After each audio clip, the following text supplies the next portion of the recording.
लहानपणी घरचे म्हणायचे दंड्यात प्लास्टिक असतं, पण आम्हाला ते खोटं वाटत होतं.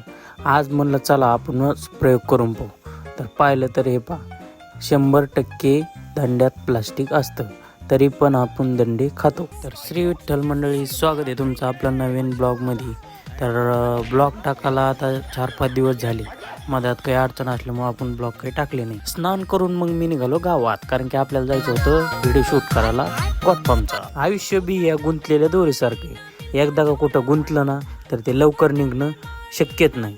तर मी तर आलो गावात, इकडे शरद भाऊ काढले ते गुंता, मग नागेश भाऊ आले ते आपले संभाजीनगरहून. आमच्या गावचा सगळ्यात VIP रोड म्हणजे हा, कारण की चिखलात तर गाडी इकडे जात नाही, आणि तिकडे गेल्यानंतर जर पाऊस आला तर वापस पण गाडी येत नाही. आधी जिथं पाणी जास्त झालं आणि महाराजनं डबल याच्यात पाणी सोडलं, वारे महाराज. मग आलो इकडे आपण आणि व्हिडिओ काढला. तर तुम्ही आपला व्हिडिओ पाहिला का नाही, नसेल पाहिला तर कमेंट सेक्शन मध्ये जाऊन त्या लिंकवर टॅप करा आणि व्हिडिओ 100% बघा. तुम्ही पण सोयाबीनच्या शेंगा खाल्ल्या का नाही उकडून, कॉमेंट करून नक्की सांगा. अरे तुम्ही तर ब्लॉग पाहिला वाटतं पूर्ण, मग फॉलो बी करून घ्या. तर आजच्या ब्लॉगमध्ये एवढंच. भेटूया परत उद्या नवीन ब्लॉगमध्ये. तोपर्यंत श्री विठ्ठल.